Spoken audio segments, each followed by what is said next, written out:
Thank you very much. Glad to be here. Got in comedy when I was 40 years old. People told me you ought to do impersonations of Jimmy Stewart. You sound just like Jimmy Stewart. And it's really the West Texas drawl, and I know better. I lived in Australia for 5 years. I meet this beautiful Australian girl, and it's our first date, and over a glass of wine, she goes, "You know who you sound like?" And I go, "You know, thank you, Jimmy." I go, "No, who do I sound like?" She said, "Gomer Pyle."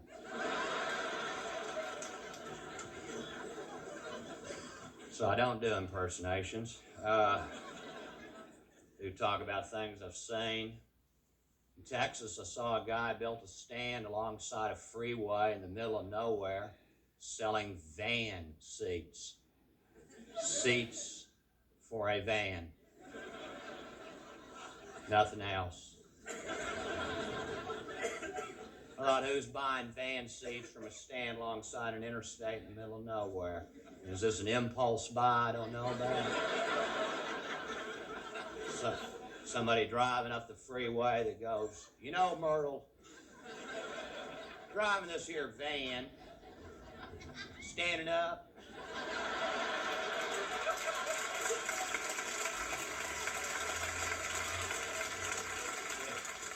getting downright uncomfortable. Tell you what, Myrtle, I locked the van. I'm saying if I had something to sit down on. Now look at this. Look at when I gotta shift the damn gears. I'll tell you what, Myrtle, keep your eyes open, baby, and you see somebody selling van seats, well,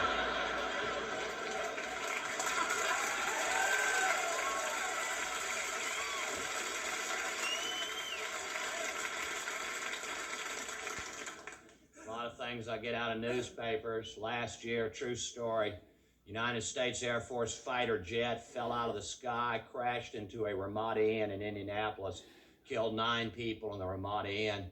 Houston Chronicle front page story said most of the guests of the Ramada Inn were caught by surprise.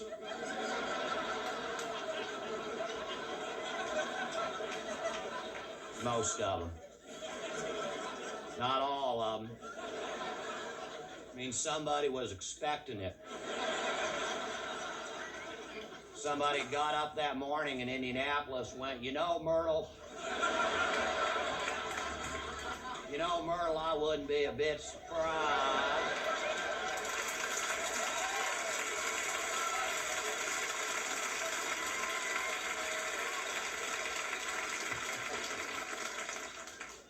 One more for you. Bryan, Texas, the body of a man was found. He'd been shot 5 times in the chest with a bolt-action .22 caliber rifle. They found the weapon lying next to the body. The district attorney, coroner, and sheriff for Bryan, Texas determined this was an obvious open and shut case of suicide. All right, I'm going to hit the key points for you again. He was shot 5 times in the chest with a bolt-action .22 caliber rifle.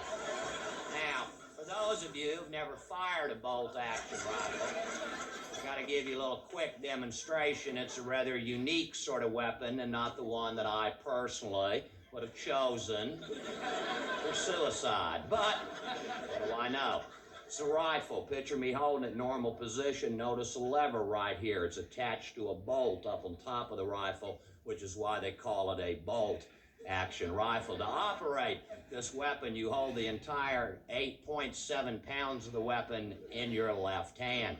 Take your right hand, grab the lever, pull it up, pull the bolt back towards you. This ejects or throws out one used shell casing. Bit, bit, bit, bit, bit, bit, bit. You take one new .22 caliber shell, little bitty teeny tiny shell, and you slide it in. Now you realize this does get progressively harder with 3 or 4 bullets.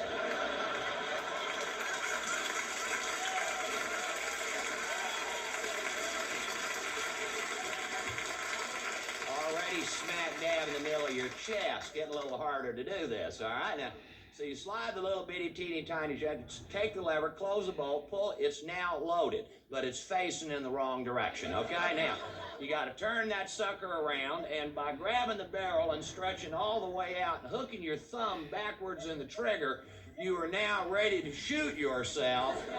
Boom! One more time. Now, after which, you're going to have to pick your butt from up off of the ground. You're going to have to relocate the rifle, assuming you would have dropped it when the bullet went into your chest. You would have gone, ah, and fallen down. And then you'd have to repeat the procedure. Now, to shoot yourself 5 times in the chest with a bolt-action .22 caliber rifle requires a degree of determination that I do not possess, all right? I think if I shot myself, say, 3 times in the chest with a bolt action and found, to my surprise and chagrin, that I was still alive, I'm just going to say the hell with it. I can live with this, okay?